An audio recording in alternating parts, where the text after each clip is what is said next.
And I just kind of put my foot Yeah, in the just door and came on in and made myself a yeah, coffee, like sat that's it. down, Yeah, and it's like, read, but and read the book to you. yeah, I tucked your kids into bed, put your feet up, your feet need a massage. It's okay. It's okay. Yeah. Okay, so you're gonna come to our new Yeah, church. that's oh god, that is Jumps down and slides down the hill. I see shots going above his head. So she's like, oh, great, on her one day off, you're trying to romance this Pan Am chick. I'm like, honey, it's V, it's not me. Come on. Brought back some old Catholic school memories, did it? oh man, yeah, you just okay, you know the DMV sloth? I know you're going with this. Yeah. This guy. You're listening to On the Rewind. This is On the Rewind, a bi-weekly Neon Blinds media production where nerds, geeks collide on the latest and nostalgic topics, airing on Amherst Island 101.3 FM. Make sure you tune in for our longer run of the show on your podcatcher of choice. What do you got for us on the Rewind, Adam? Okay, so I'm going to rewind the last little, I guess, month on the reservation that I work. First and foremost, there is a missing persons that has kind of caught the eye of the whole reservation, and also like spanning all the way to Toronto, which is quite a feat. Her name is Michelle. They have not released a last name, and you can Google it to get more information if there are sightings and all that. But that kind of was like, holy cow, what's going on now? Well, then just about a week ago, because she went missing on February 8th, about a week ago, we had a kidnapping, a home invasion, assault, and kidnapping all rolled into one. That was like groundbreaking news, really terrifying there. And then we found out who and why it was. So, turned out that it was a relative of the missing girl, thought that her boyfriend was the one who, like, he had something involved with her being missing.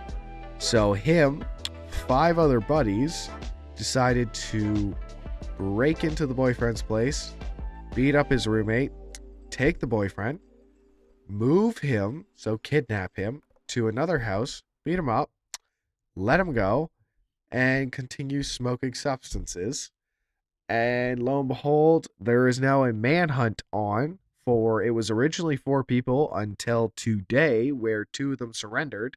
So now 4 people in custody, 2 people are on the run, and once again, be careful out there. All that information is available to the public. If you have concerns, questions, any of that, you can call the numbers that are provided. All right. Okay. So now that the annoying stuff and like sad stuff is out of the way, had a great time coming into work one night and found one of my employees drunk. Yeah. Um like one of my star people, employees, whatever you want to call them, like one of the ones that I wish I had a store of about a month ago, went downhill. Went downhill quick. Came in, their eyes were bloodshot. They were slurring their words, and they could barely stand up straight. And they were handling about $5,000 worth of cash. And yeah, talking to a bunch of people. And yeah, it kind of went down from there. I went into the back room, and there is a mini bar set up on the bathroom counter. So yeah, that was a great night because I go into work. I honestly was actually just there to pick up some more darts. I ran out and I tried to support the place. Go in there, and then I have to end up working the rest of the shift. Cause yeah, kind of have a mini blow up on that person and tell them to go the F home before I say something I regret. And then yeah, your boy is closing. So yeah, that's my You want to slip him an AA card while you're at it? Oh, I try. Told him, I'm like, I'm here for you, but right now there's so much that I have to worry about with this place. And also it was kind of weird because I started noticing that like I don't think they were stealing money when I say that money was missing. I think that they were not giving the correct change. I think they were not ringing in things when they should have been ringing in things. So I kind of noticed a pattern, and then I finally started putting it together. And yeah, oh, and they reeked of booze. Like, if you're gonna be an alcoholic, not that I advise it, but like, usually alcoholics drink vodka because you can mask that a bit. But like, if you're gonna do that, don't drink whiskey because everyone can smell whiskey. The only thing worse would be to drink beer because then everyone can drink, like, can smell it on you. So yeah, that was great. That's my res update. It's been a great month. Um, Still gonna say though, whatever job I have after this, it's gonna pale in comparison to the events and the excitement that I get from this place. Cause like I could write a book, I could write a show off of this place. Start It'd be writing the script. yeah, Keep it'd it be updated while you got the entertaining. memory. Oh my god, yeah. Yeah, actually there is a employee there that has been kind of jotting down stuff that just happens as it's happening. Like just one word quips to kind of jog her memory. I swear to God, like we should team up and just write like the worst R-rated Corner gas corner gas. spinoff. Yeah, Yeah. yeah, just like the worst, like grimiest Adult Swim corner gas spinoff. But yeah. So that's kind of like my res update. So that's my real life update, and then we go into my Cyberpunk update. And I know you got some tabletop Cyberpunk. Well, I got some video game Cyberpunk stuff to talk about. First and foremost, I'm into the DLC Phantom Liberty pretty hard. Um and I didn't realize last time I had played Cyberpunk, listeners will know, I think it's about a year ago. Excuse me. I spoilers ahead. I went to Hanako at Embers and I did the whole ending and all that, and I kind of was like, all right, well, I guess that's that, and dusted off my heels and deleted the game. And I was like, hey, I'm done with it. Well, with Phantom Liberty, I have the mission pop up that I have to go to Embers, and I'm like, okay, I'm obviously not doing that. That's the end of the game. So I'm like, hey, I'll just go and start Phantom Liberty.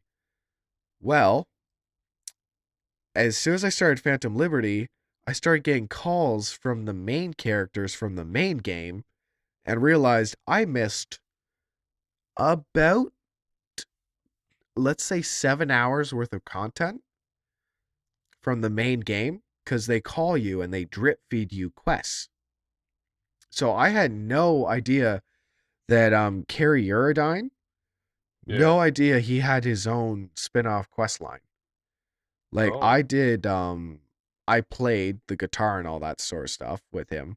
I didn't know that you can romance him at Yep. all. Mm-hmm. Yeah, Big time. did that. That's crazy. That's crazy, especially compared to Pan Am. Now, do you think he's in love with you, or do you think he's in love with Johnny? Oh, he's definitely in love with Johnny. Yeah. He is definitely in love with Johnny. I still like Pan Am is my my one and only, and I have a relationship with her. I did fool around a bit with Carrie. Holy cow. Yeah, no. That yeah, I had it was like a 2-minute scene. Isn't there like two romance, or there's like three romanceables in like Phantom Liberty, isn't there? No, none in Phantom Liberty. None. I know there's at least one. Because I Googled them afterwards. And Really? there's 4 romances plus Meredith Stout. Yeah, I believe there's one in there Phantom. might I'm be. gonna let you talk about that, but I'm gonna look it up real quick because I'm like 90% sure. So, anyways, yeah, it's like a 2-minute scene with Carrie. My jaw was on my desk for all of it because it got crazier and crazier the longer it went on. And also, just for context, I have my 3 monitors, and then behind me is a bay window to a busy street. I immediately jumped up, closed the curtains because it was getting way too much, way too quickly. So yeah, no, that wasn't even on my list to talk about. It's just absolutely crazy. So, anyways, um, bunch of extra stuff was being drip fed to me from the main game, which was kind of cool because it was almost like re-experiencing a lot of stuff, as well as the Phantom Liberty DLC on top of it. Well, one of them, have you played the Carrie Uridine questline? Not fully, but I Uh, remember the yacht and the guitar playing. okay, yeah. So you've played as far as well, yeah, I played a little farther, but anyways, you remember that one where you go in, you're with Carrie, he hates those dolls, the us cracks, and he wants to go confront them. And he Yeah, goes to this club that they're at. And you go in and they love Carrie San. They love him. yeah. So they're like, "Oh, can you take a picture?" And if you have level 20 cool, you can say, Level 20. "Yeah, yeah, I have level 20 cool." Anyways, because I'm cool. Anyways, so if you have level 20, you can take a selfie with them. And I was like, dude, that's gonna be sick. That's gonna be such a sick screenshot to have. I'm gonna have a selfie with Carrie and the us cracks. Oh, okay, just back from a little bit of technical error there. Anyways, so yeah, you can do a selfie with the us cracks and Carrie Uridine. So I'm like, okay, obviously that's sick. Um, but I forgot that because I role play so much with this game. I when he told me that I need to bring a piece and I need to go in and we were going to like talk to these girls and pretty much like we're gonna deal with them. I was like, okay, I'm your boy. I'm down. I had a full windbreaker suit on with a balaclava on, and I had the scariest like cyberware on I could. I looked just like a thug.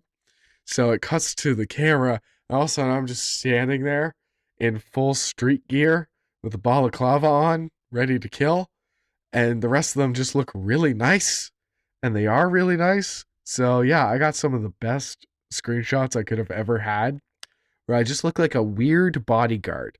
I look like a Craigslist bodyguard, and I kind of love it. Um, yeah, so that was just kind of like the one thing that I'm like, okay, I really wish I had played this the first time, but I'm liking that I got it all in the it's all brand new as I'm doing the Phantom Liberty DLC. Yeah. Uh And just to talk, it's kind of funny because you're probably going to talk about builds as well with the tabletop. Dude, my build right now is insane. I got, because you cap at 60 levels now for Cyberpunk, I have 20 cool, 15 tech, 15 reflex, 20 tech, 20 physical. And Okay. my build, because you also get legendary cyberware now. So I Yeah. have the Edge Runners perk on, which gives me 50 extra. And it gives me Fury, which I just go nuts, but I also do a bunch more damage and take a lot more. Um so I have that. Gives you cyber psychosis. Yes. It's so sick. Have you killed enough people to hear V laugh? Yes. Yeah. Oh, I've done max tack, which is difficult. Those guys, like, you'll mow down cops all day long. Max tack goes on, and with my overpowered build I'm going to talk about, I got one. I got one down, and I had to pretty much just run in there knowing I was going to die and just try and take him out any way I could. So you went like as cyber psycho as you could get in that situation, pretty much. Yeah. Um, yeah, so right now I have I think I'm 500 away from the maximum amount of armor you can have on you. And I have it so I have the second heart installed, which means you take one full life and then then you come back up. Then I have the threat analysis on, which if my health drops, I get they use my health item on me. And I have the blood pump in. So it's a integrated health item. That means that anytime I'm down, it instantly injects me and I get extra health than I would with just like your regular health item. Yeah. On top of that, the only reason I went 20 physical is I went up the tree of adrenaline that every single time I use a blood pump, I get half of my health on top of that for a significant amount of time. So it's crazy. It's pretty much, and once you do second heart, you instantly get all 3 blood pumps back. Okay. So pretty much I think I figured it out. I have 6 lives in total of health with crazy armor on top of that. And oh my God, I've been just like, in Phantom Liberty, there's like pretty You're much, only able to take 1 Mac tax down? I haven't tried it since I upgraded the blood pump. I'd be really interesting to do that. I did in Phantom Liberty, there's like a mall and it's guarded by mechs and a bunch of dudes. Wiped the whole thing. Wiped them out. They were gone. There was no one left. And like, yeah, it was just like constantly pushing me full of like medicine and adrenaline and just kept me going. And then I would rage because I'm a cyber psycho and it would pump me more and it would double my life. And also I'm like, oh, didn't even use my second heart. Oh, it was so nice. You want to know a fun fact about Max Tech? Yeah. They're all cyber psychos. Or psychos. Yeah, actually, yeah, because if you remember when you're in that one fancy dress place, outfit place in downtown Corpo Center, you go in there and a cyber psycho will just come in off the street and start killing people. Yeah. And if you get him low health, Max Tack comes in and this one chick destroys him. Like just destroys him. And if you choose, you can walk up to her and ask her about her mantis blades that she has on. You're like, those are cool. What are they? And she tells you what they are. And they go, V goes, I thought those were banned because they had like an incredibly high cyber psycho rate. And she laughed and she said, Max Tack gets all the best. And then you scan her, you see her name, you look her up. She is like a famous cyber psycho. It's freaking crazy. I love it. Yeah. So my last point before we head over to the tabletop version, which is funny because with the tabletop version, you don't have to deal with this. Update 2.11 ruined it. Ruined my 82-hour game for like about a day.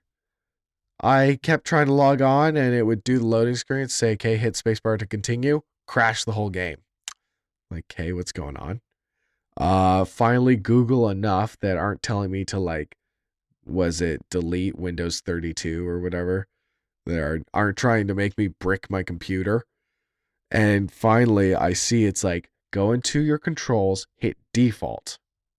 Because it's the fact that you have your mouse buttons are, I have my mouse buttons set to scan because you scan so much, and then dash because I have a whole air dashing Krasnikov set up here. So I do that. I can load in perfectly. I'm like, oh, sweet. That was a fun fix. I remap my buttons onto my mouse. 5 minutes later, crashes. Okay, cool. So I don't do that. I default. I've been working with default. Sucks. Absolutely sucks. Because with the air dash and a double jump cyberware, I almost had like a speedrunner style speed where if you're running double jump, air dash, as soon as you hit double jump, air dash, and you keep the momentum, I was going faster than some cars. It was kind of sick. So anyways, and not to mention, just for people at home, I know Derek knows, I have a full Razer setup for absolutely everything, and I have RGB absolutely everything, which call me stoner if you want. I love it. It fully was configurable to Cyberpunk in the way of I had yellow and blue whenever I was stationary, not doing anything. Scanning would do green and red. Killing would do red in a wave, and like cars were different. Everything was different. Yeah. Now when I am stationary, it is like the F keys are green, and then a handful, and I mean like 6 keys sporadically around my keyboard are just lit up stationary red. Nothing else. And it is hellish to look at. Looks like my keyboard's broken constantly. So yeah, I know Cyberpunk people probably don't listen to this, but if you do, please help me out here. But yeah, I'm going to throw it over to you for the Cyberpunk tabletop update. Okay, so I'm just gonna grab it real quick here. I got into show up. Yeah? That's funny. All right. There we go. No, trying to get it on the camera for him. There we go. Oh, there we Hey! go. Oh, you got Cyberpunk D&D book? Yeah. It's Yeah. not D&D. It's a tabletop RPG. It's No, so we got Cyberpunk Red, which is the last tabletop edition to come out. Before that was 2020. It's Cyberpunk 2020. So Red takes place 2023 to 2025 okay. after the bombing of the tower Nice. that Johnny was allegedly a part of. Yeah. I say allegedly because no one can confirm or deny whether or not his memories were altered in the engram, so you don't know if he's telling you the truth or not. Oh, I like that. He believes it's the truth, but there's a lot of rumors, and that's all you know. That would actually make sense. Yeah. Okay. But so they actually go into cyberpsychosis. You can there's ways they describe to you how to play cyberpsychosis as well in this. But I'll get a little bit to. They have so many skills in this, and I actually like it a lot better than 5th edition. Okay. And my favorite skill is because you know that moment where you're like, okay, I have all the clues, but me as a person cannot connect the dots. So Yeah. what the DM that's running this wants me to connect it to, there's a skill for that. Really? It's called deduction. And your boy has points in it. Yeah, you just ask him what's going on. Well, the thing is, like, so I'm playing a med tech. You would not guess that by my stats. So, normally kind of like how the stats started, you couldn't have anything higher than a 6 Yeah. and stuff like that. Yeah. So you can't have anything higher than an 8 when Okay. you start it on this one. And I think if you do it in a way, you could have like 3 skills at 3 and the rest all at 8. And there's like 12 or 10 different skills. Yeah. One of them is actually called luck too. And luck's nice because what luck allows you to do is at the start of every session, your luck refills.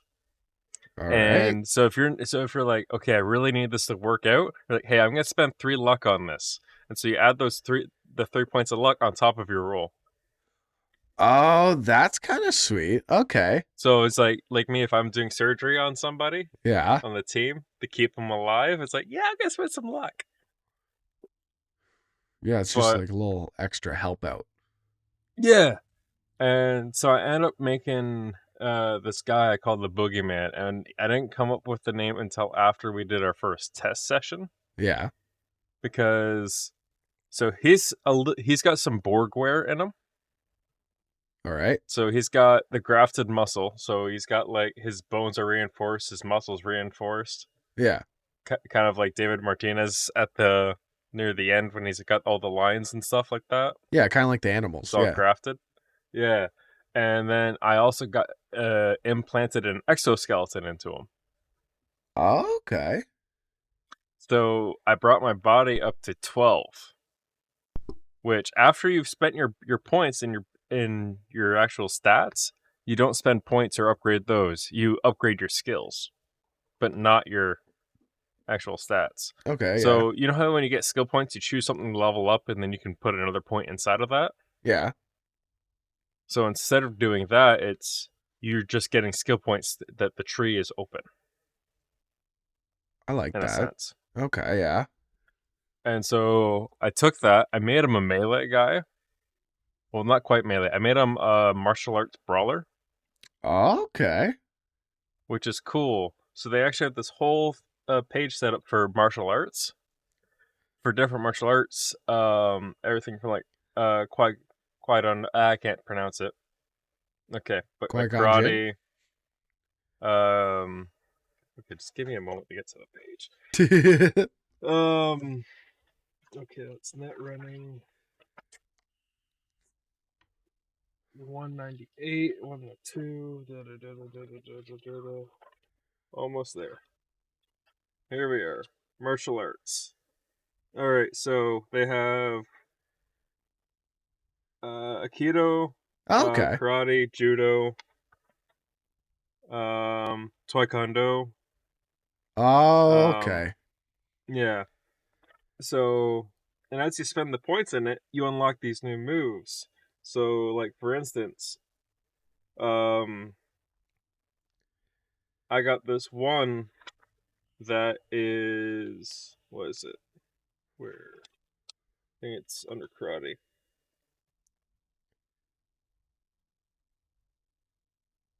Yeah, so if I do an armor, like you can opt instead of doing your attack Yeah. to do certain things, or if you have prerequisites where it's like, okay, I need to land one brawling strike and one martial arts strike, and then I can disarm you, and I now have your weapon in my hand after I pummeled you. Or I can choose to not make strikes, and as long as I've moved 4 meters, I can start a flying kick, and I can kick you off your motorcycle or a car that doesn't have a full cab. I like that. And knock you prone and stuff like that. And then because I have a body of 12, after you've grappled somebody, you can choose to choke them. And it ignores their armor, and it does your body as damage to them. Straight to their health. Okay. And a fun thing with how the armor class works is they call it SP, soak points.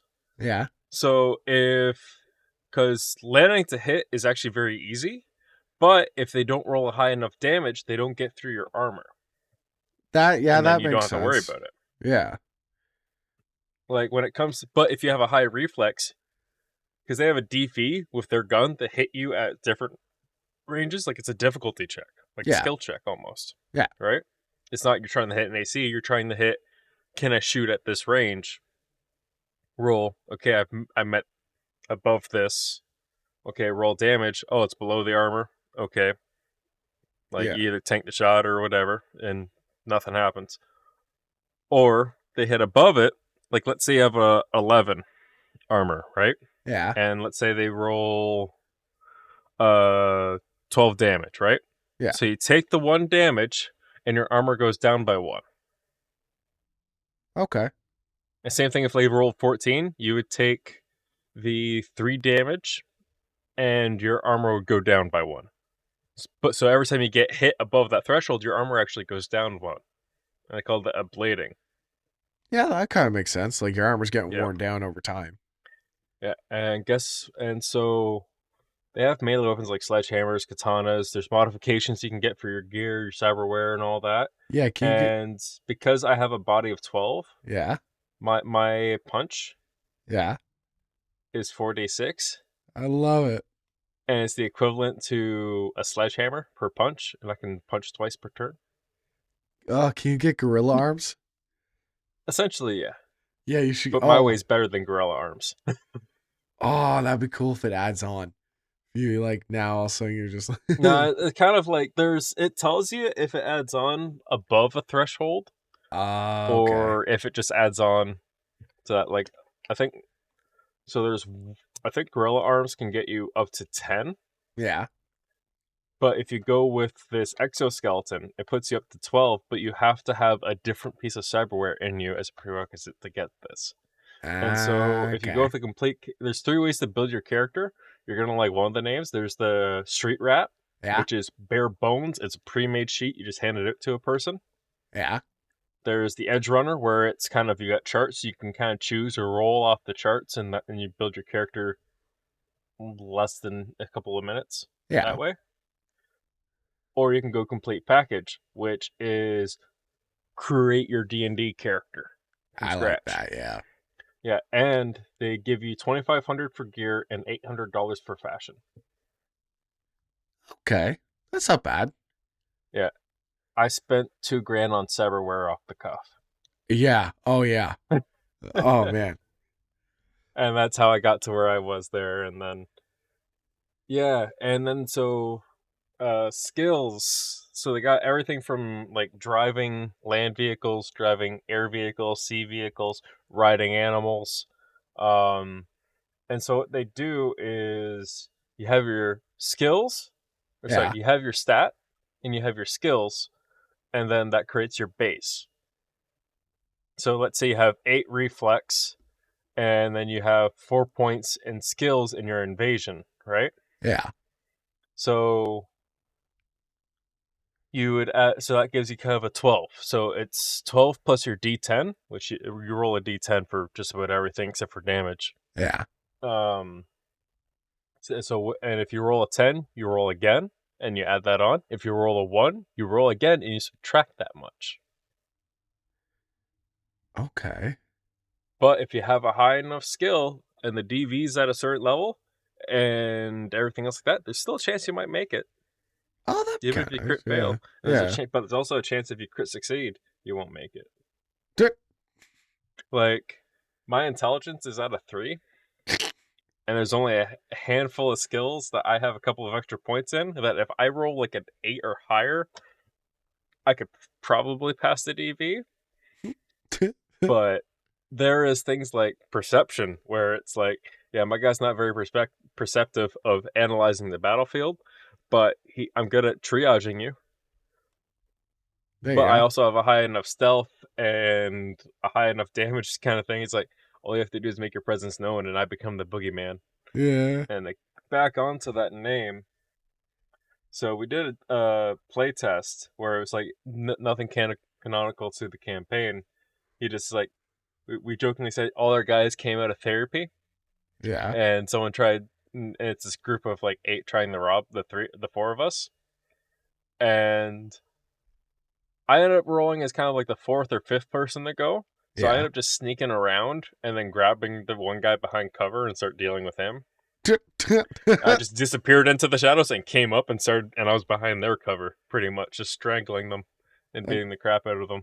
That'd be really Actually, I funny. rolled so high that we narratively said I punched the guy through a car. Be really funny as the boogeyman. You're like in the shadows. You come up out of the shadows, grab him, pull him back to the shadows. Yeah. But so so instead of classes, they call them roles. So like, Johnny Silverhand would be a rocker boy. Yeah. Right. See you Adam later, Smasher boy. would be a solo. Right. And the way I made my character, everyone's like, "Are you a solo?" I was like, "No, I'm your medic." But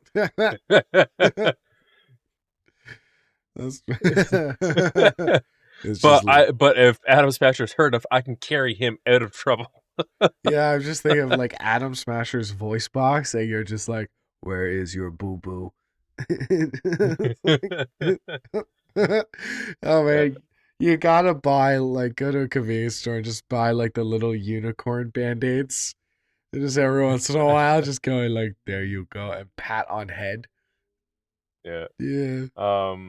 Wraith, he's essentially playing the cyberpunk version of a bard, but he's not a rocker boy. He's just went very much into like fashion and like discreet cybernetics. Like he has vampire fangs that are filled with drugs, so they can bite you and it loosens you up, and you'll be more persuadable. Oh my good lord. Oh my Yeah, I god. know. He always plays the mind game of everything. Where he's Yeah. just like, yeah, do you He know plays- that And like we were in the actual first campaign first session we were playing, it was to steal this car from the Tiger Claws because they lost the races to the Nomads for pink slips and they didn't pay up. Okay. And so we had to bust into this casino for our first gig. And of course our netrunner calls in sick. Quite literally, the guy playing the netrunner, he's just like, I don't feel good. See ya. And it would have been so much easier with a netrunner. Oh my god. But we made it through. And we didn't kill anybody. I choked out the guy that avoided the pink slip, and non-lethal, and I held his body. And as they were trying to get an aim on me, I prepped to snap that guy's neck, and basically went, "Yeah, let us go, or yeah, your boy's not gonna see tomorrow," and took the car and left. Meanwhile, right before that, he's trying because they had a net runner, on the casino cameras of where we had the pretty much break into to get the car. Yeah. And we had Frank, who was playing a nomad, who named his character Roadhead. Jesus Christ, Frank. Okay. And so he's making a scene outside to draw the guards out there. So it's just the higher up guy and the net runner. So I tell Rafe to go take care of the net runner. I take care of the boss. Yeah. And you know how like when net runners are plugged in and all that, like actually like ice bath and everything else like that plugged in? Yeah. Yeah. You know how they're supposed to eject themselves safely and everything else like that? Oh yeah. Rafe just walks up and yanks out the cable. Oh god. Okay. Yeah, for context to people at home, that's like back with the old USBs. If you just would take out the USB while data's transferring, that's pretty much what happens to humans, though. Yeah. Oh god. Yeah. Yeah. And then right as we're in the middle, it's like, okay, I'll go fish for the keys while I'm choking this guy out. He starts trying to like strip the cybernetics off of the netrunner because he's playing a tech, and he rolled the background of he strips other people's for parts and repurposes them and sells them. Yeah, that's called a scav. That's literally he's a scav. Yeah, that's literally like they do that a lot in the game. Yeah, so it's been an interesting dynamic. Now our current one, it was left on a cliffhanger, and it's kind of at this neat thing. We're looking for this kid who was kidnapped. Yeah. And it's looking like he wasn't really kidnapped. The people that adopted him, that aren't really his folks, are picking up kids off the street and selling them to something. Oh, great. And we've now got evidence. We've got permission because the person that contacted the fixer was a cop. We now got permission from that detective to go interrogate. So now we're going to go break back in, interrogate these people, figure out where the kid's at, and go bust the kid out. I like that. Yeah, so we did, stole back a car for the Nomads, and now we're about to save the abducted kid. Okay, and sorry about that. We keep having some technical difficulties today. We're having a little late night recording, and I think our machines are feeling it, the wear and tear here. So anyways, sorry, Derek. We were going on the cyberware, we're going on Wraith, going on the missions, and yeah. But honestly, just kind of as a summary, I'm liking Cyberpunk Red. It's been a lot more refreshing, and I like it a lot more than D&D. Yeah, I think it's And part of me's a little sad to say that because I've like played a lot of D&D. Yeah, but I think it might be just because it's fresh. Right? Yeah, it's almost like a new outlook on it, or like a fresh paint job. Where like, But here, I'll go over just the roles, like actually what's all there, yeah, and you let me know what you'd like. To be honest, out of all these, so you got the Rocker Boys, yeah, and they kind of have this little blurb: rock and roll rebels use performance art and rhetoric to fight the authority. okay. You got Stolos, assassins, bodyguards, killers, soldiers for hire, and the lawless new world. You got Netrunners, cybernetic masters, hackers of the post-net world, Sorry, brain-burning secret stealers. the second one was Solo. Okay, Stolos, cool, yeah. cool. So Solo, Netrunner. All right, keep going. You got techs, renegade techs, and super tech inventors, people who make the dark future run. And then medtechs, unsanctioned street doctors, cyberware medics, and patching up meat and metal alike. I love it. Media's reporters, media stars, social influencers, risking it all for truth or glory. Execs, because you can play an executive. Corporate power brokers, business raiders fighting to restore the rule of the megacorps. And you might find this interesting, the fact that this next one's a rule. Lawmen. Oh, Maximum law enforcers patrolling the mean streets and barbarian warrior highways beyond. You can also play as a fixer. okay, that'd be kind of nice. Deal makers, organizers, information brokers, and a post-war midnight markets of the street. And then, of course, you got the nomads, the transport experts. Okay, so I keep wanting to say Solo just because that's pretty much what V is, but would be nice to either be a corporate or a fixer. I think you would like to be the corporate because at a certain level, they actually get like an AI or an NPC companion that you actually have to. You can either treat them like crap, and they'll actively try to sabotage you in the corporation, or you can get them on your side and build up loyalty. Yeah, see, that'd be nice because he would just be And they bankrolled can for fill in everything. another role. But then I feel like Yeah. fixer would be nice because you could also be making a decent amount of bank, but then also you could be bored out and no one's gonna say anything. Like you could be a scary dude, but you also have like a. Also, if you were going to a job, you could be like, "Okay, 1 minute," and you just call up one of the mercs that you have on call. It's like, "Okay, we got someone in on this job."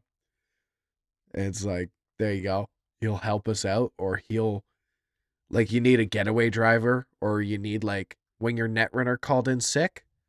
Be like, "Hey, one Yeah. second, I'm gonna call in this dude, and he's gonna try and like deactivate the cameras for us." So I'll give you a little brief on what those roles actually mean for your character if you select them. Yeah. So let's start with the Rocker Boy because it's up front. So their ability is charismatic impact. So with this, they can affect other people. They can roll to make people a fan of them, and they can use these fans to call on their fans for requests, like whether it's, hey, I need a ride to over here, to even like, hey, these people are bugging me, go take care of them. That's really funny. It's just fangirls. Groupies. Yeah. So Solos is combat awareness, and it's kind of like, so your level in your role, so it does go, you can spend points to level that up. And there is multi-classing. Yeah. But it's a little weird. So you can spend points to boost your attacks, your damage, your defense, etc. Yeah. It's just kind of like the min-maxer kind of thing. Netrunner, obviously you can interface, you can net run, you're the only person that can do it. Yeah. So V would actually be like a level 4 solo with like, and then you'd be dipping into like at least a level 1 or 2 netrunner. Yeah. Yeah. I've never had V spec for net running, but yeah, you could. He would work really well for that. Yeah. The tech is the maker, so it's just their ability to modify, create things. They can literally just suggest things to the DM to make, and they come up with a role for it. I like that. Yeah. Medtech is medicine, so they get pharmaceuticals, they get to the surgery, and they also get cryopump, which is which is kind of really cool with that. So the cryo pump, it's literally a duffel bag for a body with like the gel fluid in it Yeah. to make it so you don't have to roll any more death saves. Oh, cool. So it's like, okay, throw you in the bag, let's get you out of here so I can operate on you safely. Yeah, yeah. It's like almost like cryostasis. Yeah. So media has the credibility thing. So they can get rumors, get leads on things, they can push things out. If they want, like, hey, we're going to go do this job, it's like, well, I'm going to use my media influence to create a protest over here. Oh, smart. Yeah. Executive, like I was saying, teamwork. So, like, your first 2 levels is literally just your first level, they give you a suit that you're not allowed to sell. And they will replace the suit and everything else like that. You always have a clean suit to wear. Love that. Because you do have to replace your clothes if they get Yeah. ruined. Your second tier is like an apartment that's paid by them. Okay. Okay. And you actually do have to, like, part of like doing the jobs is you actually have to pay for your character's cost of living. Yeah. You don't have to necessarily say, hey, I bought food this day. It's assumed with your as you're creating your character, you come up with your lifestyle. Yeah. And your first month's free when you create your character. But after that, you have to come up with the money to maintain that lifestyle. I like that. I like that a lot. So lawmen, they're oh, sorry, I'll go a little bit more on the execs before I go over the lawmen. So they can get a team member, and they at like level 4, and they can get up to 3 if they max it out to like level 10. Like a posse. And they can essentially have like a net runner, a professional driver, an assassin / bodyguard working for them. Okay. All sorts of things. And the fun thing is, it's up to you whether or not you disclose if that's what they are to your group. You could just tell, no, that's my driver. Oh, this is my IT guy. That's your net runner. So you can play the whole Yeah. smoke and mirrors with your own group. So what's cool with lawmen is you don't necessarily have to be police, but you pretty much can call the equivalent of a couple of street cops at the early levels, and all the way up to calling like the marshals Okay. as backup as you level that up. And it's kind of like you roll a d6 to see how long it's going to take them to get to you. Yeah. And then, yeah, you can kind of go from there. So the fixer, they have this thing called operator, so they can eventually run their own night market. Is the high end stuff of that, which pretty much you work with like 5 other fixers, because in the time with the red, it's after the explosion, and the world hasn't quite gotten its way up to 2077 yet. It's still recovering from the blast. Yeah. There's a combat zone taking up the whole center of Night City. Okay. And so there's plenty of cyberware and everything else like that, but there's not a lot being made. Yeah. So if you really want it, and that guy has it, well, you know, Yeah. Okay, so fixer it's an definitely. issue. Yeah. Yeah, fixers are a way of getting supplies. Like, the rule of thumb, if it costs 100 eddies, Yeah. any player can grab it. If it costs 500 eddies, a person that started as a fixer can get something that's worth 500 eddies, Oh. or has a contact for that. And then as they level up, that amount goes Yeah. up. So, like, let's say you're a max level, well, it's like, okay, 2,000 eddies, let me make some call. We might be able to line something up next session. Yeah. Okay. And then nomads, their kind of cool thing is they get vehicles, and they also get to choose its upgrades based off their level of nomad. Okay. Everything from like bulletproof windshields to like mounted guns and stuff. Can the nomads live in their car? Yes. Cool. There's a specific upgrade that they can get to turn their anything that's a compact car or bigger into a mobile apartment. Yeah, nice. I like that. Yeah, and that kind of summarizes the roles there. But what's interesting, because we got a little bit more time, so I'm going to go on about this, is so the whole character building thing is you pick your role, you run your life path, and then you choose your stats, and then you calculate statistics, set your skills, you buy your stuff, and then there's even a page.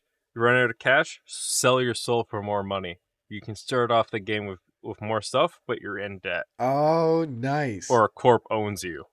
Oh, it's a corp, or could it be a gang, or is it always corp?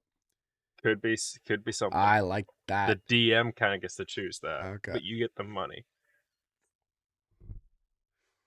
But yeah, you can choose a role. It's your cultural region, North America. It's a Western Europe kind of thing. You can roll or choose what your personality's like, your clothing style, hairstyle, an affection you are never without. Everything from like tattoos, like mirror shades, ritual scars, spiked gloves. Our guy that plays Roadhead always has to have spiked boots on.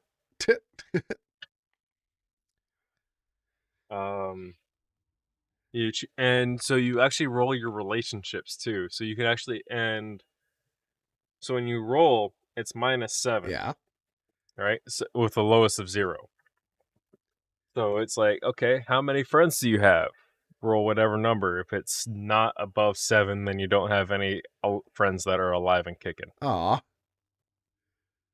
But then there's also family. There's also trauma and stuff like that. Like you like whole flesh out. Like you can pretty much roll to see if you have like a David Martinez background. Yeah. Where it's like your mom's murdered or something like that. And I end up rolling something along the lines of, because I decided, you know what, screw it, I'm gonna roll. So I end up rolling. I dressed like a nomad. I got brought up by a corporate family. Yeah.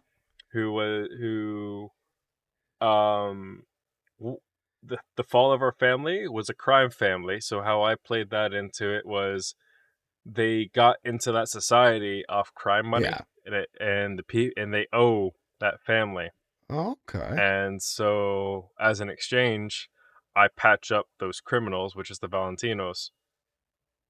I like that. Yeah. So you're like to like that's where my clinic is. I patch those guys up. They protect my neighborhood. And there's a thing for that when you roll your life path. Yeah. What's your clientele? Where do you get your supplies and all that stuff? It's all true. Pretty much, your character has a whole life before you even play your first session. And they have their own needs, wants, and desires. Yeah.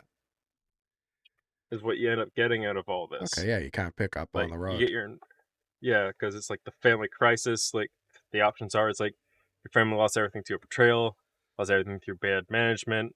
Family was exiled. Family was in prison. You alone escaped. Family vanished. Your only remaining member. Your family was killed. Jesus. Okay. Your family's on a long-term conspiracy. Your family is scattered to the winds. Your family's cursed hereditary feud lasted for generations. You're an inheritor of a family debt. But your childhood environment, everything from ran on the street with no adult supervision, spent life in a safe corp zone walled off from the rest of the city, in a nomad pack, moving place to place. Nomad pack that was roots in transportation. In a decaying, once upscaled neighborhood, in the heart of the combat zone, in a huge megastructure, building controlled by the corp or the city, which is what I got when I rolled. In ruins, desert or city towns taken over by reclaimers. A drift nation. So, you remember if you choose the nomad background, how your guy rips off the backer? Yeah, I am going to cut you off just for a quick second because we are going to hop on over to our Spotify extended edition. Thank you so much for listening to the broadcast edition on Amherst Island 101.3 FM. We will catch you over on anywhere you listen to podcasts for our extended edition. Thank you so much for listening. We will see you in another 2 weeks. Welcome back to On the Rewind. Okay, and welcome back to On the Rewind. You're listening to our extended edition. Anywhere you listen to podcasts, we're going to be there. We just finished up our broadcast edition on 101.3 FM, Amherst Island Radio. Thank you so much for tuning in. Okay, Derek. So, yeah, sorry to cut you off there, but yeah, keep on going because this is actually very interesting with how you can kind of make a full-fledged out life of your character on the Cyberpunk tabletop game. And so once you go from your environment, then you choose what happened to your family.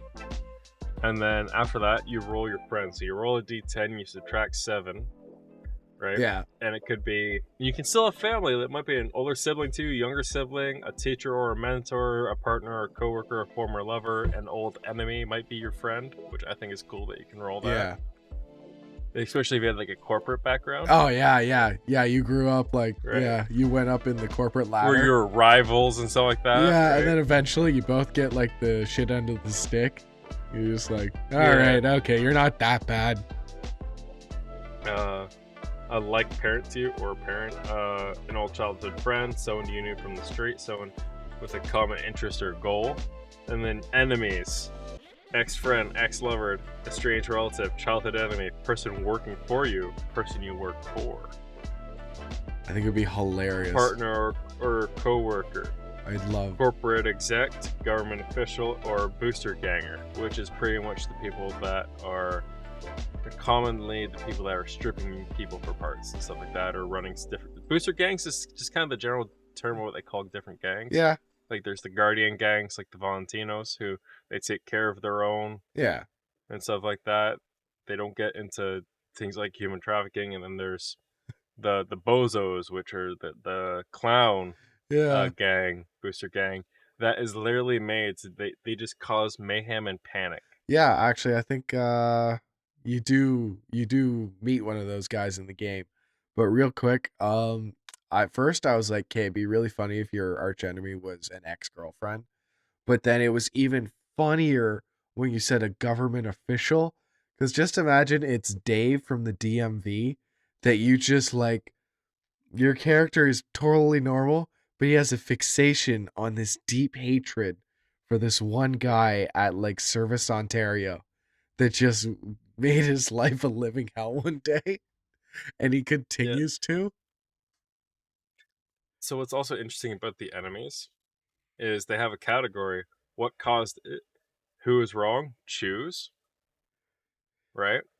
So you can choose who is wrong, you or them. If you wronged them or if they wronged you, Okay, I like that. right? And so I rolled again, and so I got so I did get one enemy, person I work for. And I turned down the other's offer for a job or romantic involvement. Oh, So I turned them down romantically. Yeah. And now there's also a category, what can they throw at you? Everything from just themselves, but they won't go out of their way. Just themselves and a close friend. Themselves and a few friends, 1d6 divided by 2.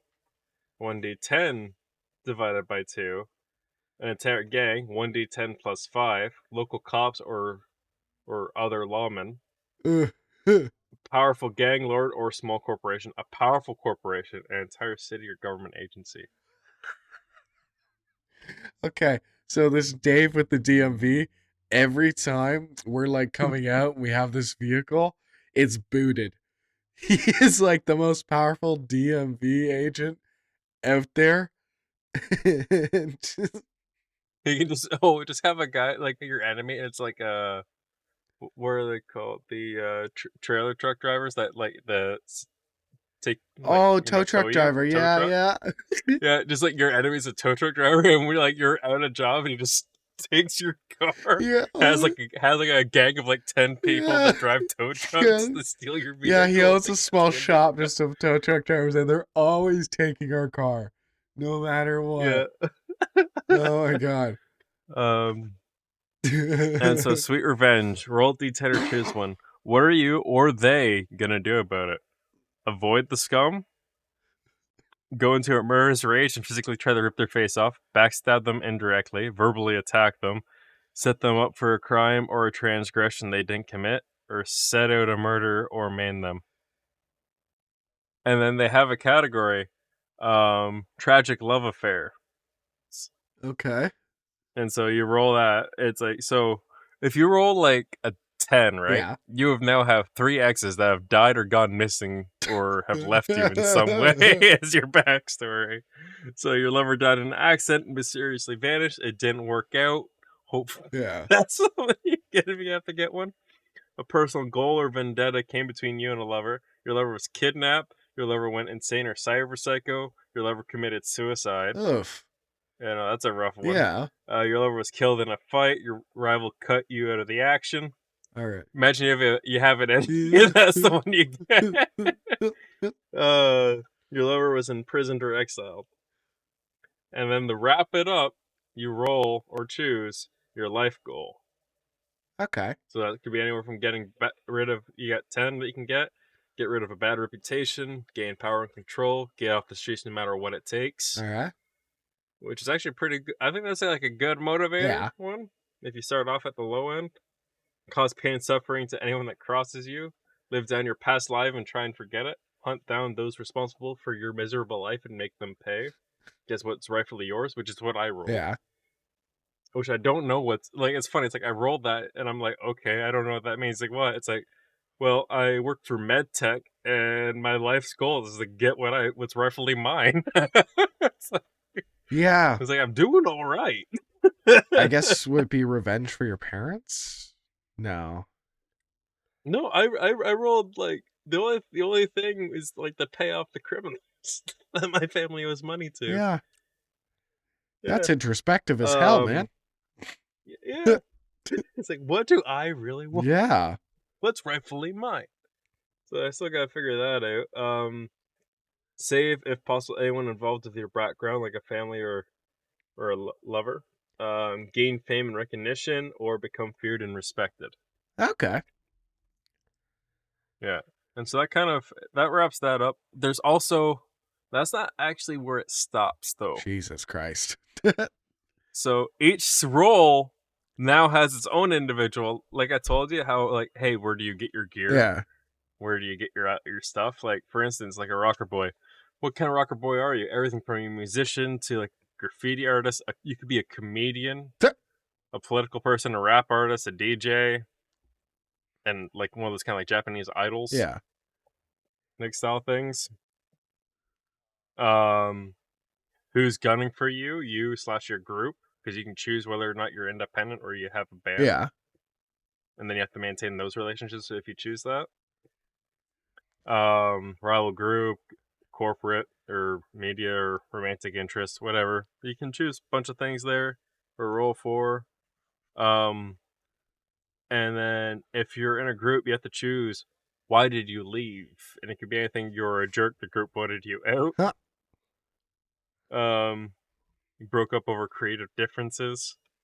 The rest of the group was killed in a tragic accident. It's Cyberpunk. It's meant to be a little edgy, so you know. Yeah, I'd like that. And accident is quotation marks, so you could have murdered them. Yeah, I like that if you roll properly, you could actually have everyone in your life had an accidental death. Yeah, but you can also, for a lot of these things, it's roll or choose or roll or work with your GM to choose, so they can fit you into a story. Like solo, it's like, for solo, it's not what your band is like. It's like, what's your moral compass like? Who's gunning for you? What's your operational territory that you run your gigs out of? I like that. Net runner, it's like, what type? Are you a freelancer? Are you corporate? Are you a hacktivist? Oh, you could be with Netwatch. That'd be kind of interesting. Yeah, you could be a hobbyist. What's your workspace like? It could be screens everywhere. It could be a filthy bed covered in wires. Minimalist, clean, organized. It's taking over your entire living space. Yeah. Things you can choose. If you have a partner, who are they? The old family friend. Possible romantic partner. Secret partner who might be a rogue AI. Might. I like that. Yeah. Partner with mob or gang connection. Secret partner with corporate connections. Who are your clients? Local fixers, local gangers, corporate execs, local solos, local nomads and fixers. You work for yourself in whatever data you can find on the net. See, Where did you get your programs? Like it all fleshes out, and you can choose a role. Yeah, I decided it's like, why not just roll and just see where it takes me? yeah. For my first character. I kind of like the But fact yeah. that like with D&D, it was 100% up to you to make your entire fledged out backstory, which is nice. I like with this And though. this gives you some rails. If Yeah, you want. exactly. It's one of those things where it's a multiple choice question the whole way, and then once you look at it, you're like, I actually have a good understanding of who I am playing, and I'm not just Yeah. rolling. And if you don't like something, talk to the whoever's running it to like, hey, I kind of like this option. Yeah, I would roll once just to see what I get, and then I'd be like, no, I'm choosing everything because I want to go through all this. I thought I was going to be like that, and then I was like, I'm gonna I just rolled the whole thing. And I'm like, it just builds out its own interesting story. Yeah, it's almost like a tree branch where it's like eventually you're gonna get somewhere. I think there was only one where I caveated because it was like corporate family. It's like when it came to where do I get my drug supply or like my medical supplies, I'm like, well, I already work in a clinic that trauma team also co-ops out of. Yeah. So why not just have my medical supplies come from the part of my payment is them giving me medical supplies. Yeah. No, that worked. Okay. And you're allowed to use anything from your background too into the game. I do like that. That's baked into the rules. Yeah. So if you have a friend, you can call that friend up. Yeah. If you have an enemy, that DM can sick him on you. Yeah, that is a double-edged sword there. That is kind of nice though. Yeah. Yeah. And they all kind of got a who's gunning for you, like giving you chances to have, like for solos, or like, no, sorry, for techs. There's one where it's like, there's these people that just want you to be their Ripper Doc and no one else's. Yeah. Yeah, that was a few gigs actually in the game. Yeah. But like workspace, clients, where, who is a question for pretty much all of them. Yeah.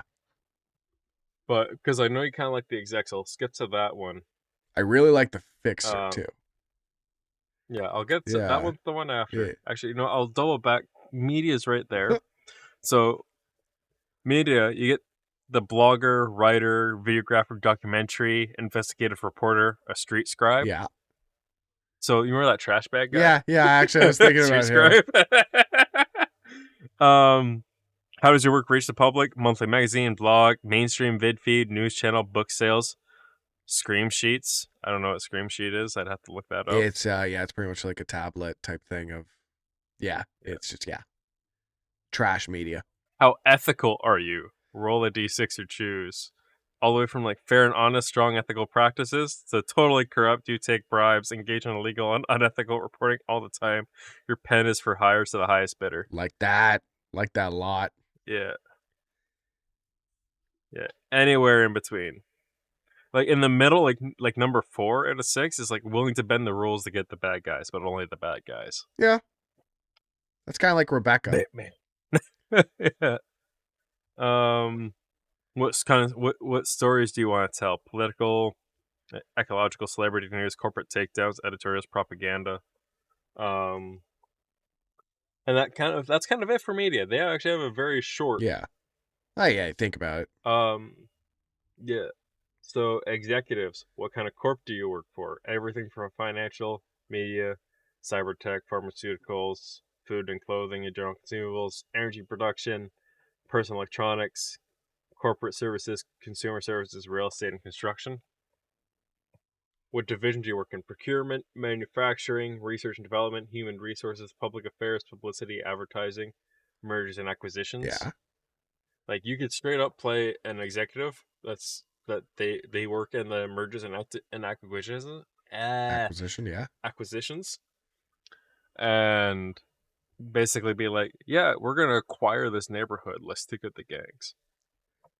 I also like the fact of if I worked in a cubicle all day and I joined on the boys for a thing and it's like, okay, so I'm going to file my T1 form. Just they're out of the office today? Oh, okay. No, that's okay. That's okay. All right. I do need to initial some faxes here and like send those off. That's gonna be nice. That's nice. I might go to the water cooler. Just gossip on some stuff and just nothing to do with the whole team. Just going on. Yeah. I mean, like, And then they have how good or bad is your corp.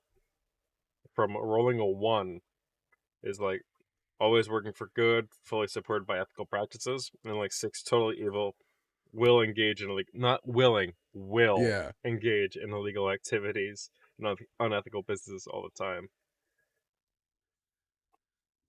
like that. You could make like a real. And executive continuous is like, where's your corporate based? One city, how big, national, whether international kind of thing. Yeah, Who is the like rival corp? Law enforcement's watching us. Local media wants to bring you down. Different divisions owning the company feuding over each other. So you could have, like, if you rolled like a 4 or chose, you could have other divisions trying to take out your division to try and get a better pay. So you might actually have like someone from your company just try and do a hit on you. yeah. That's that. That kind of sounds like kind of close to the They're trying to beginning. get ahead. Corporate. Arasaka kind of thing. Yeah. The corporate. Yeah. Corporate Current life. state with your boss. It's like boss monitors you, but watch out for their enemies. Your boss gives you a free hand and doesn't want to know what you're up to. Your boss is a micromanager, tries to meddle in your work.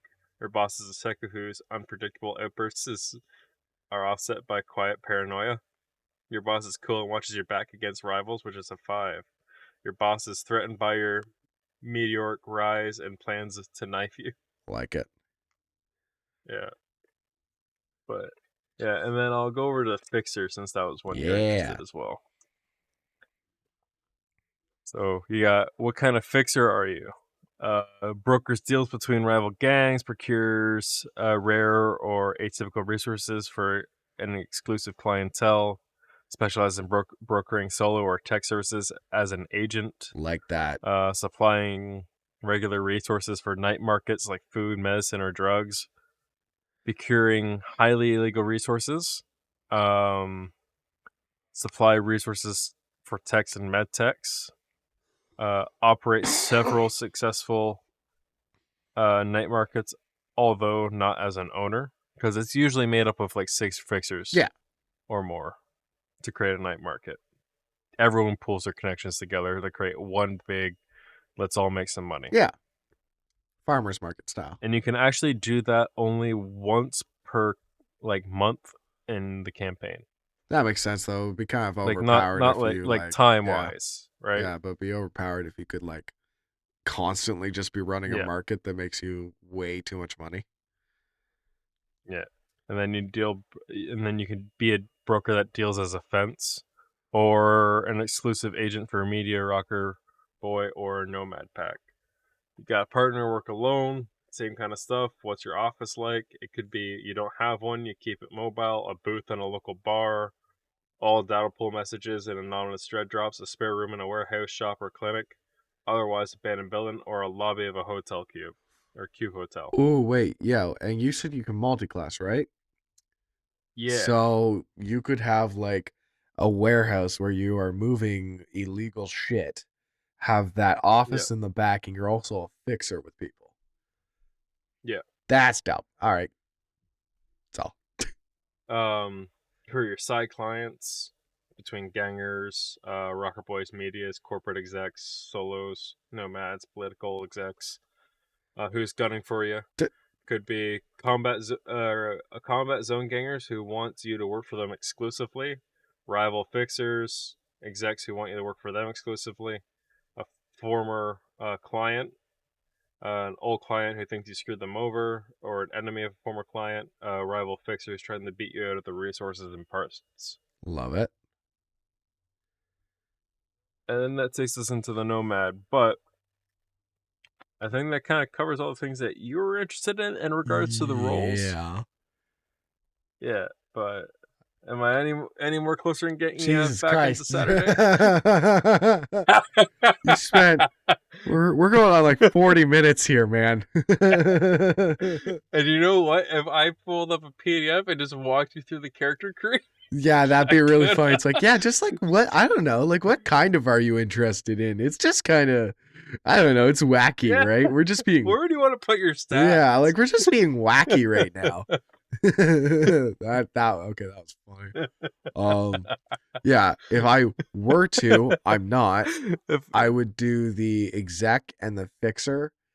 Pretty much have my own small little warehouse where I'm shipping out illegal stuff. Yeah. But also, like, you can come to me and I'll get a merc to like do something, like whatever is needed. Kind of like a kind of like a rogue from the game, but more with a side. So when it comes to the multi-classing, Yeah. So if you go with a complete package version building, which is what we went with ours, you start off at level 4 Yeah. of any role that you choose.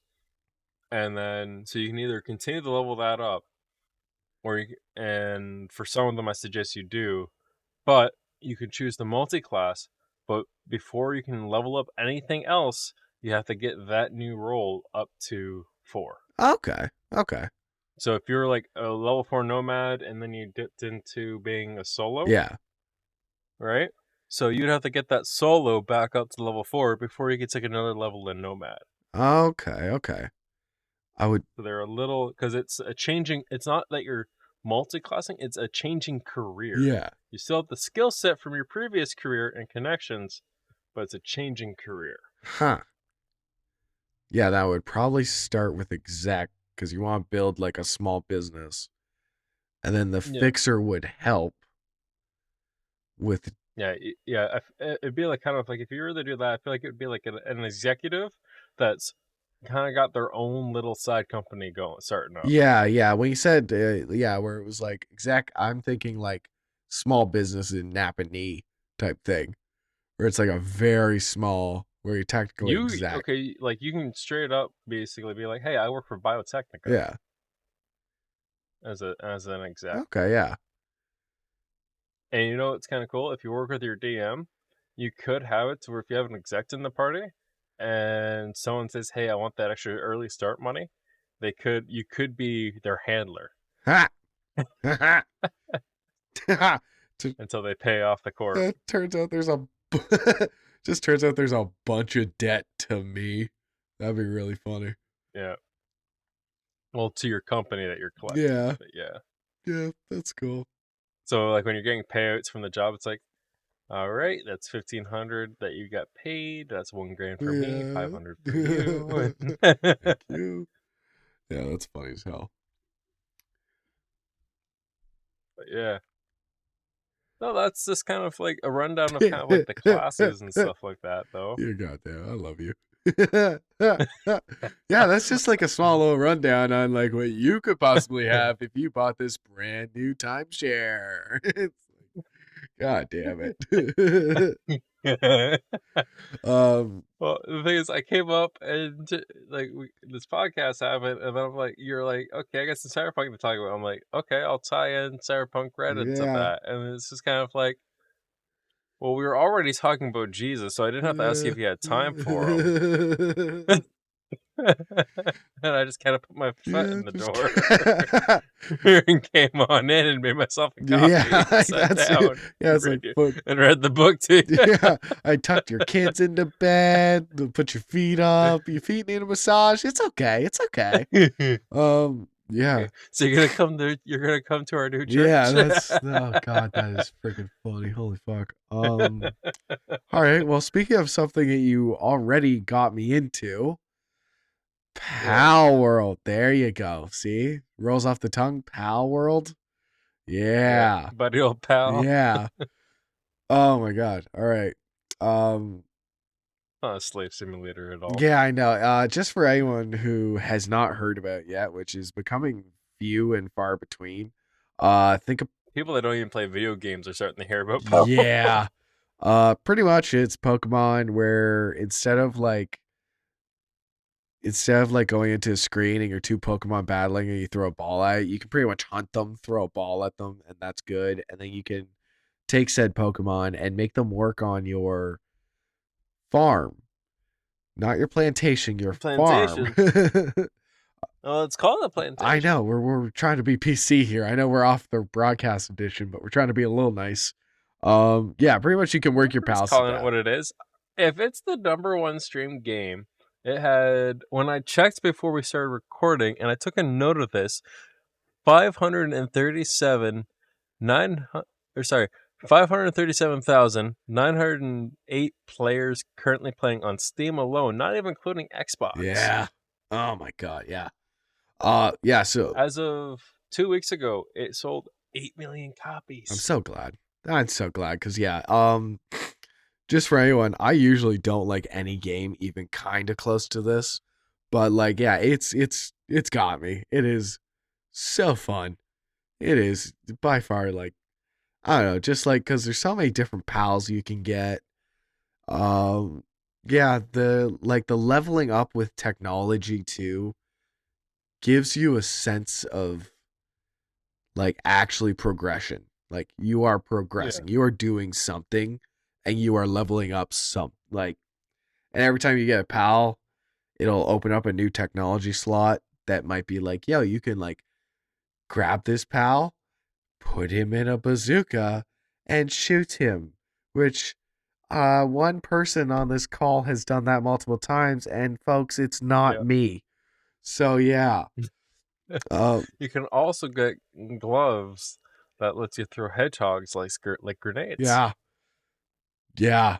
Actually, Wraith is really but they into don't die that. when you throw them. Yeah. The penguin and the bazooka does. Yeah, I know. I it's so funny after I learned that after you shot like 6 of them, and then finally I was like, "Why do you need more?" You go, "Oh, they die every time." I'm like, you've been just shooting random stuff. You've just been shooting rocks and shit. You haven't even been like really doing anything with it. You've just been wasting these guys. Also talking. I put them in the box of Nurse Joy. Yeah. Speaking of which, Wraith, holy crap, is he like into like the meta of this game? Like, oh my god, he like, cause I was showing off all my cool Pokemon because I'm a little guy like that, and I want to be like, look at my cool guy, he has a little electric bolt on him, and he goes zap, and he goes, yeah, I got a T-Font. I'm like, well, why that's not that cool. You're like 4 levels higher. He goes, check this out, and he goes, it heals me. All of a sudden he's like throwing out ones that I'm like, that's not that impressive. All of a sudden he goes, yeah, this one changed with this one changed with this one. I never die, I am forever. I'm like, hey, well, I'm having fun collecting the cool ones, dude. Don't do this to me. But it's like me and D&D. It's like, how can I break this? Yeah, I know. It's exactly, you two are like goddamn so similar in so much shit like that. Where it's just like, yeah, I watched about 60 different YouTube videos, so now I haven't watched any really. Like I've watched like YouTubers I like, just kind of like their initial reactions. So basically be like, all right, I gotta capture a pal. How do I capture them? And then they kill the pal, and they're like, and they throw the pal ball. And they're like, it doesn't work. Just that like someone that's just, right off the cuff. Yeah. Speaking of which, when I was just for context again, you have to catch 10 to get an XP bonus, 10 of the same Pokemon. So I did that pretty much all. We gotta call them pals for legal reasons. Pals. That's not gonna work for me. I'm not gonna lie. Whenever I'm talking to you guys, I say the P word. So anyways, so you gotta capture 10 pals, the same pal, and all last session, that's all I did. I was just walking around, and every time I saw a pal, I would just catch it, and it would tell you how close you are to 10. The amount of times, because I'm at a high level, high-ish, and I was like hunting down the chickpea and like the 3 starter pals. God, that's really hard to say. Yeah, the 3 starter ones. I was just one-shotting them left and right. I had to go back down to the 3-shot bow, and even then, there was times where I'm just one-shotting. But yeah, that was an XP boost. Oh my goodness! Like I think I started at level 23 and I ended the night at level 31. Yeah. And then we got the castle, and I'm so happy about the castle. So I'm gonna send you something. All right. So there's the original trailer. Original trailer for Power World. And then I'll put this one here as well. These are the original 2 OG trailers.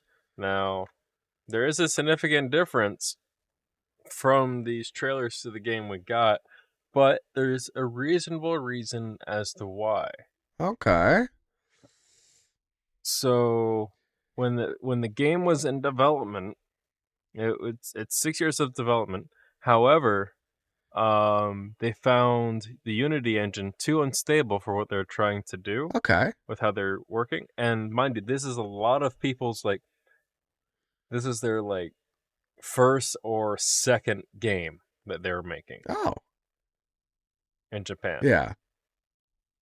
And in the last year and a half, they hired a guy who knew Unreal Engine 4, who was a senior dev who had worked on pretty much, I think he was middle to late aged adult who had just worked on so many games with the Unreal Engine. And that man single-handedly trained the entire staff how to make the game on Unreal. And he only had a year to do that to what we got. So I'm kind of seeing their old trailers as kind of a road mark, because there's everything from a wagon Yeah. to all the other stuff that they had kind of going on with it. Yeah. It also seemed a lot more FPS or kind of shooter focused than what we currently got. Yeah. Yeah. Originally.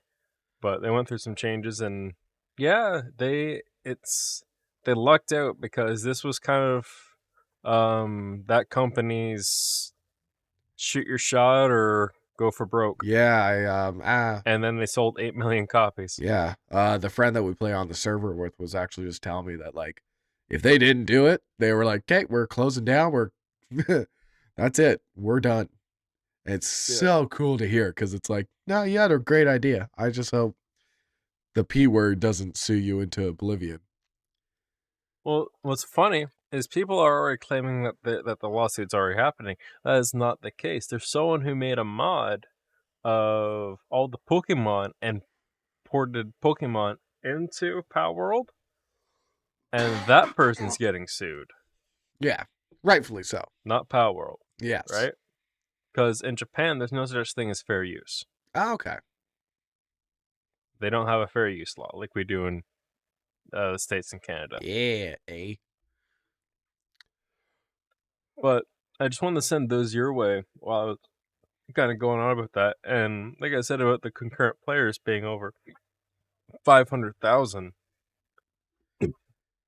Just so you know, the most popular esport game on Steam, CS2, Counter-Strike 2, was at 508,000. Well, this one was at 537,000. And this is the lowest I've seen that number. I was going to say, I think I've seen that quite high. When I first bought the game, I saw that at 1 mil. And I was just like, damn. Oh, that's so it's cool. It's still Steam's #1 top seller. Oh, yeah, it's so fun. Oh, my God. I honestly, we're probably going to see it Wednesday, Thursday after we've recorded this and we've shifted off to the radio station and started prepping it for Spotify. Yeah. We're going to hear about the 10 mil mark, and this game's going all the way. Yeah. Yeah, rightfully so, though. It's it's a mixture of chill, but then you can be sweaty. Yeah. You can have a sweaty moment. But they already got a roadmap for this year, and you gotta remember, 1 year of getting their pretty much the basics of their 5 years of development to work on Unreal. Yeah. There's a lot more content planned for this to come our way, and they already got a roadmap for what they're going to get into the Unreal Engine this year. I wouldn't mind. I saw flying guys carrying stuff. I wouldn't mind that. Yeah. Yeah, so they get transporting and stuff like that, but so let me go ahead and pull up Power World roadmap here.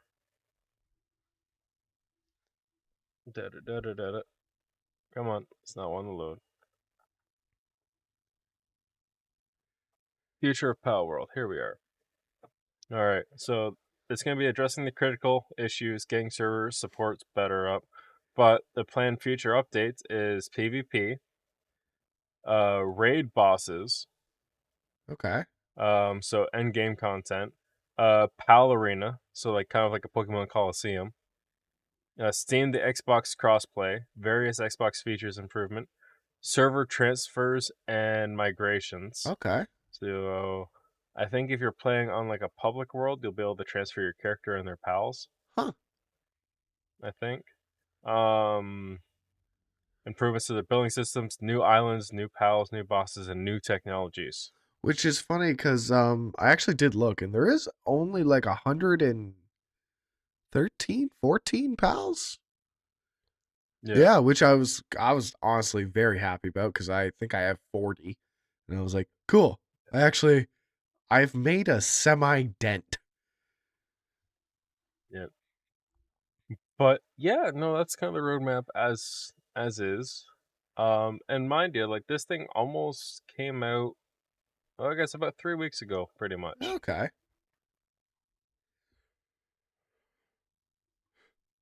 Or yeah, let me just double check my calendar thing here. Yeah, so it came out on the 19th. We're now on the 5th. So yeah, 1, 2, 3, going on to the 4th week. Jesus. So yeah, just about a month. Yeah. Well, more power to him. Yeah. I know what I'm gonna be playing while you're at the gym. Speaking of which, do we have anything else we want to cover on this? I think that's kind of my docket for Pal World without getting into the itty-gritty of it. All right. Because we kind of avoided the, your pal's a slacker, let's go grab the butcher Yeah, knife. yeah. God, yeah, ever since I made that podium, I'm like, oh, uh-oh. We can work these guys to the bone. You're gonna do what our bosses do to me. Yeah.